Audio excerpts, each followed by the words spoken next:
사랑이 많으신 하나님 아버지, 크신 사랑과 은혜 감사드립니다.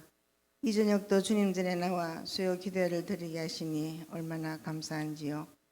이 시간 드리는 예배가 하나님 기뻐 받으시는 은혜의 시간 되게 성령님 인도하시옵소서. 코로나로 인하여 저희들의 일상이 무너지고 위축된 삶의 무능함을 깨달아 경건하고 구별된 그리스도인의 삶을 살아가야 됨을 알게 하심에 감사드립니다. 사랑의 주님, 저희의 부족함과 무리함을 용서하여 주시옵소서. 점점 더 힘들어가는 이때에 믿음 없이는 하나님을 기쁘시게 못하며 감사와 기쁨의 삶도 주께로부터인 것을 알고 깨닫게 하시니 이 힘든 시기를 기도하며 인내하는 저희들 되도록 믿음 주시옵소서. 어려운 가운데 목회하시는 담임 목사님, 부교육자님 영역을 강건케 하시며 하나님 앞에 부족함 없는 목회하시도록 말씀과 힘과 능력을 주시어 예배와 말씀으로 새로워지는 오산교회 되게 축복하시옵소서. 당회와 항정 직분자들 늘 기도의 자리에 있게 하시어 온 성도와 함께 이 난국을 극복해 나갈 수 있도록 큰 믿음 주옵소서. 교회학교 각 기관을 축복하시고 교육자와 선생님들이 사랑과 관심으로 자녀들을 돌보시며 저들의 신앙이 잃지 않도록 믿음의 믿음을 더하시옵소서. 위로의 주님, 긴 장마와 폭우로 큰 피해를 입은 농민들과 국민들을 도우시고 위로하시어 빠른 회복이 있게 하옵소서.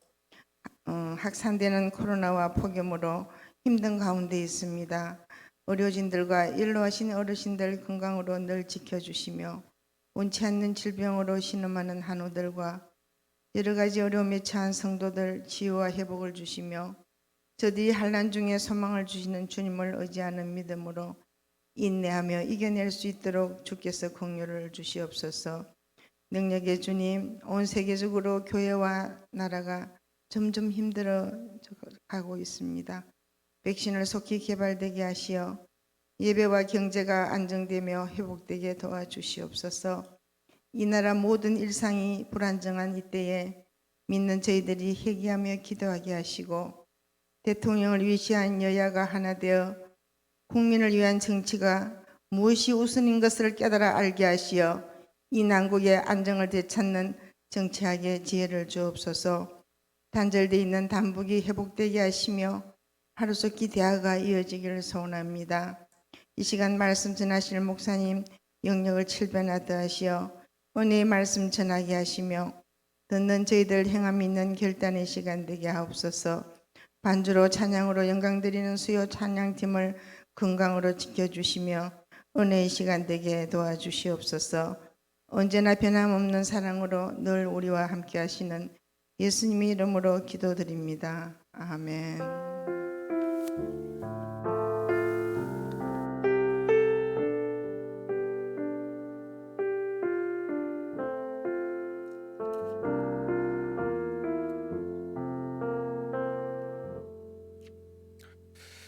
이 시간 보신 말씀은 갈라디아서 2장 말씀 봅니다. 갈라디아서 2장 17절에서 21절 말씀을 교독합니다. 신약성경 304면에 있습니다. 갈라디아서 2장 17절에서 21절 말씀 교독합니다. 신약성경 304면에 있죠. 17절 제가 먼저 봅니다. 만일 우리가 그리스도 안에서 의롭게 되려 하다가 죄인으로 드러나면 그리스도께서 죄를 짓게 하는 자냐? 결코 그럴 수 없느니라.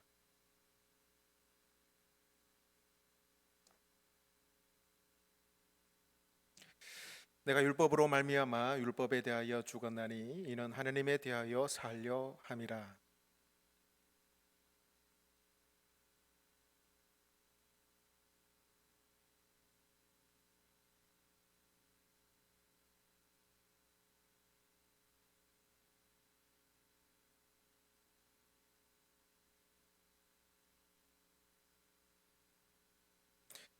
같이 봅니다. 내가 하나님의 은혜를 패하지 아니하노니 만일 의롭게 되는 것이 율법으로 말미암았으면 그리스도께서 헛되이 죽으셨느니라.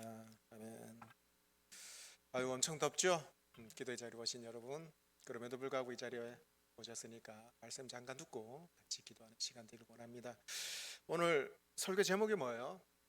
죽어야 사는 자 아닙니까? 죽으면 죽는 거고 살면 사는 거지. 죽어야 사는 자, 이게 여러분 논리적으로 성립이 되지 않는 말이죠. 근데 죽어야 사는 자가 있죠. 대표적으로 누굽니까? 누가 죽어야 살 수 있는 사람? 뭐 장례와 관련된 분들은 살겠죠. 다른 사람이 많이 죽어야 또 장례일 그 장례식장 또 장의사들 잘 살 수 있지 않겠어요? 또 있어요. 스턴트맨들. 드라마나 영화에 보면은 이 배우가, 그러니까 주인공이 직접 위험한 그런 일을 이제 대신해 주는 스턴트맨이 리얼하게 죽어줘야 먹고 사는 사람들이잖아요. 이 스턴트맨들은 대충 죽어주면 안 돼요. 정말 진짜 리얼하게 죽어줘야 되는데, 잘 죽지 못하면은 NG 나죠. 계속 찍어야 돼요. 간혹 스턴트맨들이 대역하다가 와이어가 끊어져 가지고 진짜 죽는 경우가 있어요. 잘 죽어야 되는데 잘 죽지 못해서 진짜 죽는 경우잖아요. 저는 우리 그리스도인들은 죽어야 사는 사람들이 아닌가 싶습니다. 오늘 그걸 얘기해 주고 있어요. 지난주에 저는 이 사도 바울이 신앙의 대선배요, 또 인생의 대선배인 사도 베드로를 공개적으로 책망했다 말씀을 드렸습니다. 베드로가 이방인들과 식사를 하다가 유대 성도들이 온다는 얘기를 듣고 식사 자리에서 벌떡 일어나서 그냥 가버렸어요. 왜 그렇게 했냐면은 율법에 이방인들과 식사를 하면 안 된다라는 규정이 있기 때문에, 그래서 유대 성도들이 와서 베드로가 이방인과 식사를 하는 것을 보게 된다면은, 여러분 베드로 누굽니까? 예루살렘 교회를 목회하고 있는 목회자예요. 그래서 베드로에게 어떻게 이방인과 식사할 수 있는가라는 그런 항의를 받을까 봐 두려워서 자리에서 벌떡 일어났다. 이 사실을 안 바울이 베드로에게 공개적으로 책망을 합니다. 어떻게 예수 그리스도를 믿는 그런 예루살렘 교회 담임 목회자가 율법의 행위에 얽매여 가지고 그렇게 할 수 있느냐라는 겁니다. 그러니까 복음에 율법의 행위나 할례를 첨가하는 것을 수수방관한 베드로를 책망한 거예요. 인간적으로 보면 무례하죠.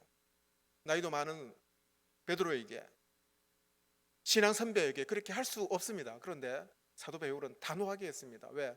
복음이 희석되지 않도록 하기 위해서. 자, 17절 말씀을 같이 읽어봅니다. 자, 17절 시작. 나는 우리가 그리스도 안에서 의롭게 되려 하다가 죄인으로 드러나면 그리스도께서 죄를 짓게 하는 자냐? 결코 그럴 수 없느니라.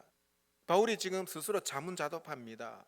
예수님 안에서 의롭다함을 얻은 것이 율법의 행위가 아니고 오직 믿음으로 의롭다함을 받은 것인데, 믿음으로 의롭다함을 받은 자가 율법이 금한다고 해서 율법에 이방인과 식사하지 말라라고 했는데, 율법으로 의롭다함을 받은 자가 이방인과 식사하면 그게 죄가 되느냐?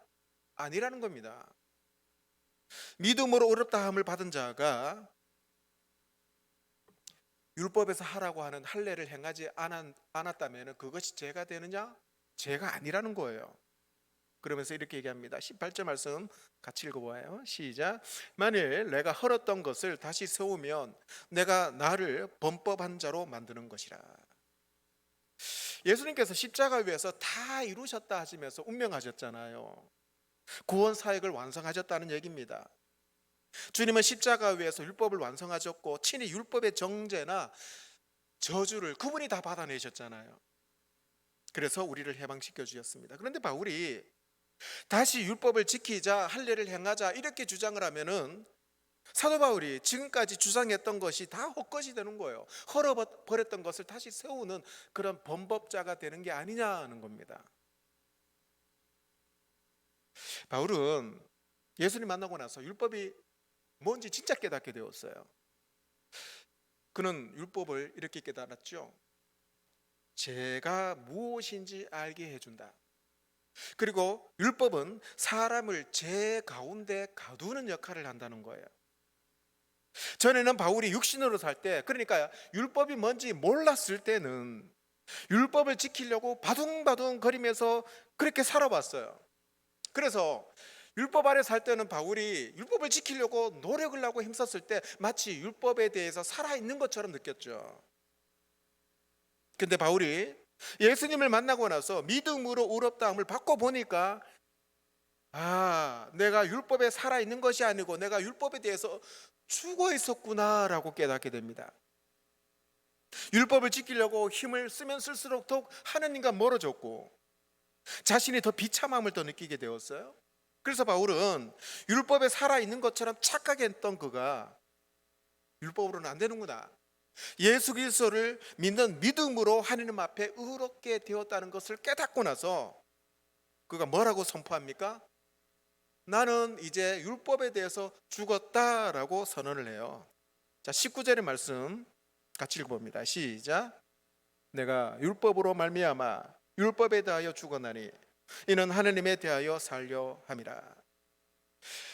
여러분 아시다시피 바울은 과거에 말해요, 율법을 참 존경했어요. 그리고 율법을 추종했고 율법 아래 살았던 사람입니다. 그런데 그가 율법 폐기를 선언합니다. 주님의 제자가 되어서 더 이상 율법의 영향 아래 있지 않다라고 선언을 해요. 바울이 율법에 대해서 죽었다는 것은 자기 자신이 죽었다는 걸 얘기하거든요. 자기 자신이 죽었다는 것은 하나님 앞에 뭔가 보여드리려고 하는 그 행함, 그 행함으로는 도저히 하나님 앞에 의롭다함을 받을 수 없다는 것을 깨닫게 됩니다.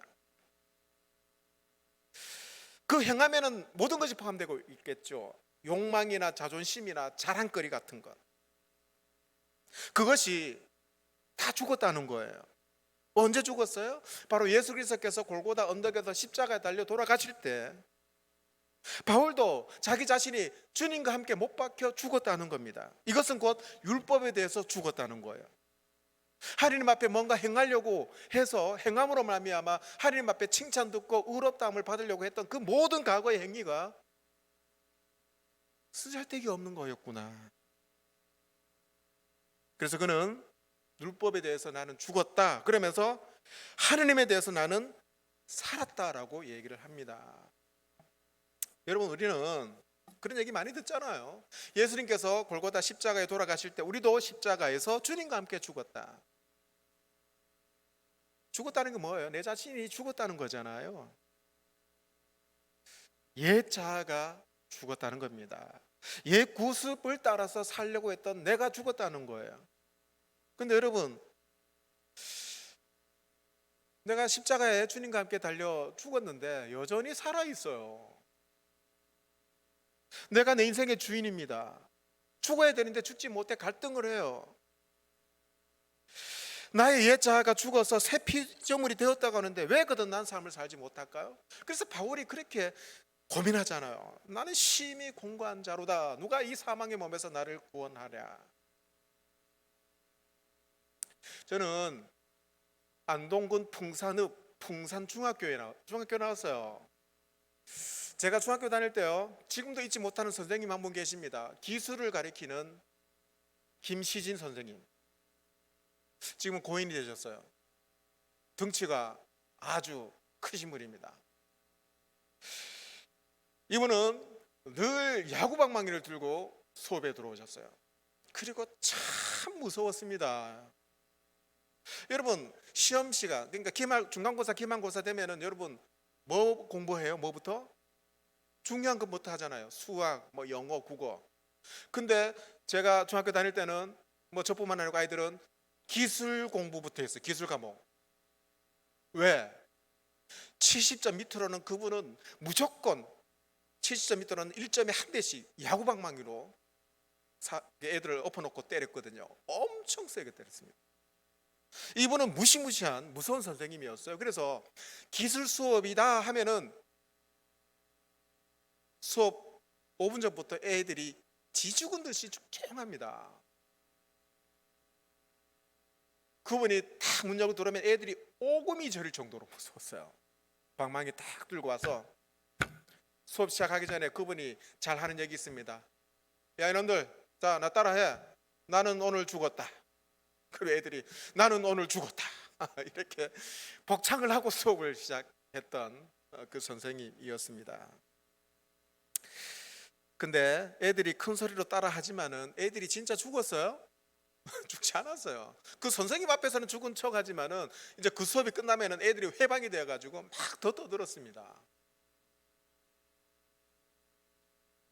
이것이 율법이라는 거예요. 바울은 율법에 대해서 나는 이제 죽은 척 하는 사람이 아니고 정말 죽었다는 겁니다. 예수님을 알고 나서부터 더 이상 율법에 미련 두지 않기로 했다는 거예요. 그리고는 주님의 복음을 받아들이기로 한 겁니다. 그러면서 하느님에 대해서 나는 하나님 앞에 살려고 한다. 이게 무슨 말씀이에요? 20절에 말씀하고 있어요. 유명한 구절 20절 말씀을 다 같이 읽어봅니다. 시작. 내가 그리스도와 함께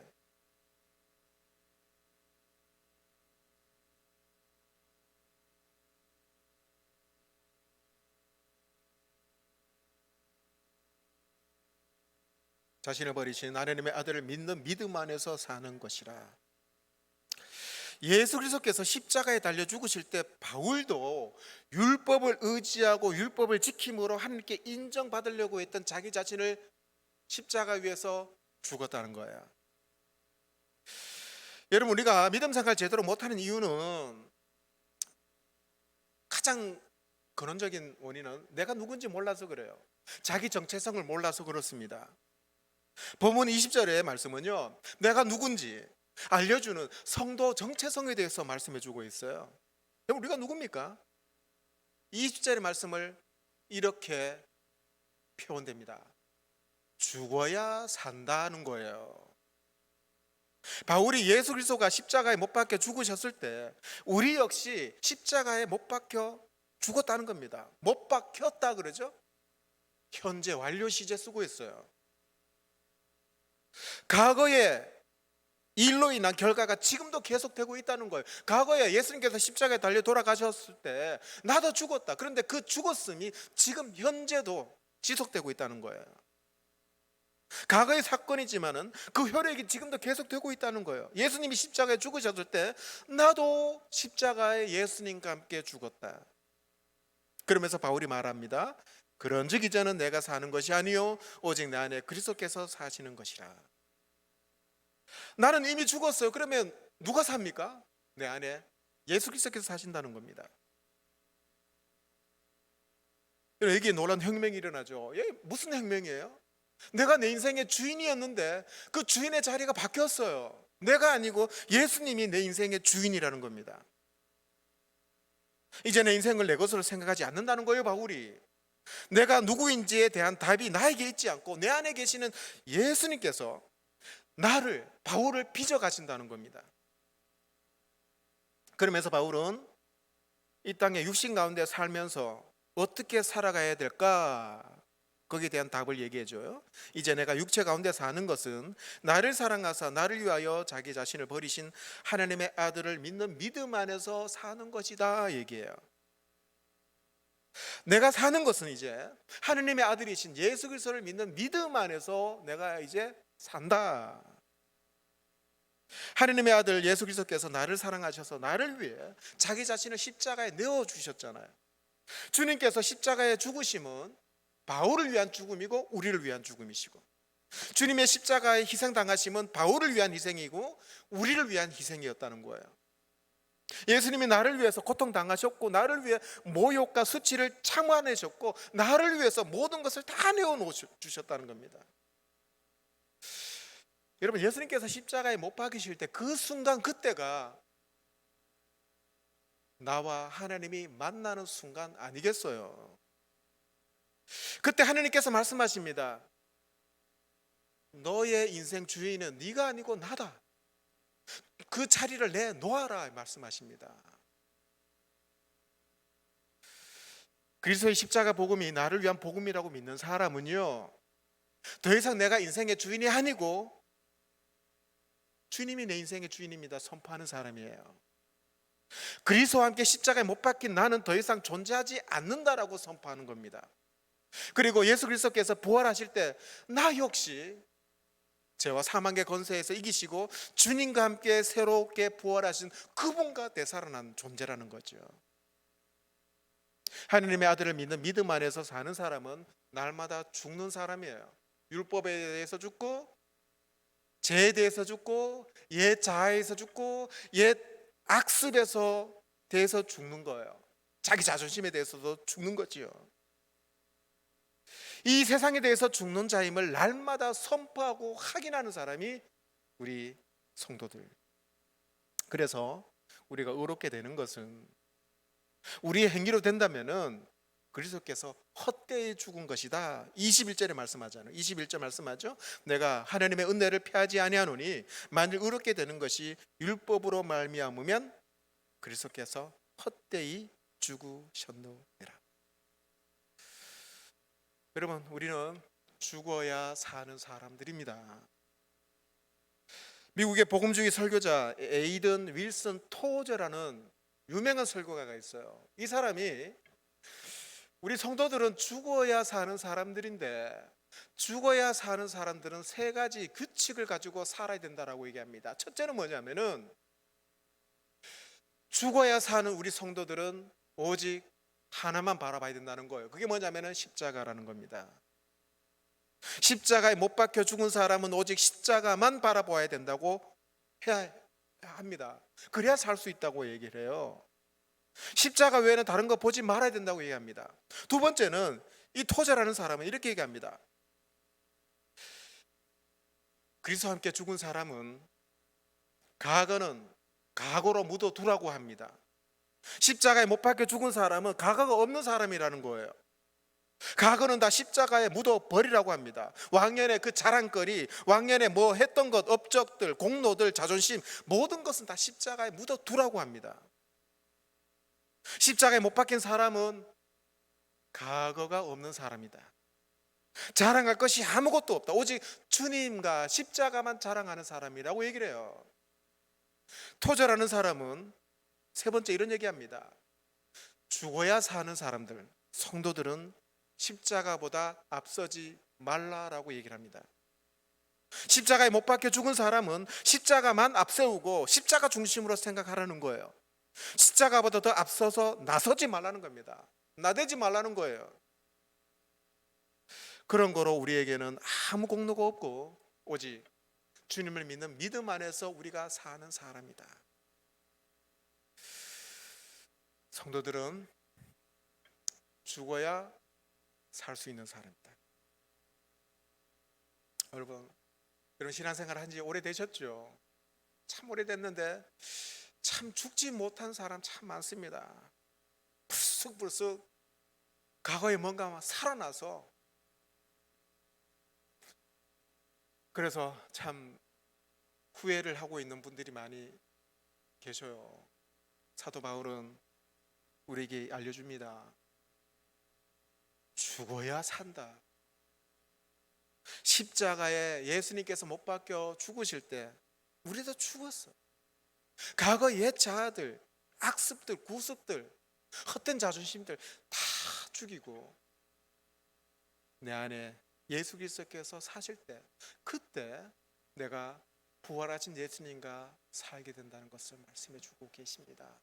여러분 오늘 기도하실 때요 죽자라고 기도합시다. 그리고 예수 그리스도와 함께 새로운 존재로 살아나기를 바라는 마음으로 우리 기도하시고 이 자리를 떠나는 여러분 되시기를 주의 이름으로 축복합니다. 기도하시겠습니다. 아버지 하나님, 예수 그리스도를 구주로 믿는 저희들은 역설적인 삶을 살아가는 자들입니다. 죽어야 사는 자들인데 여전히 죽지 못해서 내 안에 예수 그리스도는 저 모퉁이에 계시고 내가 내 인생의 주인인 양 왕자 그 자리에 앉아있는 저희들 오늘 기도하다가 다시 우리 주님을 내 인생의 주인 삼게 하여 주시고 예수님과 십자가에 더불어 내 자신을 죽이게 하시고 다시 새로운 존재로 살아나는 사람들 되게 해 주시옵소서. 예수님 이름으로 기도합나이다. 아멘.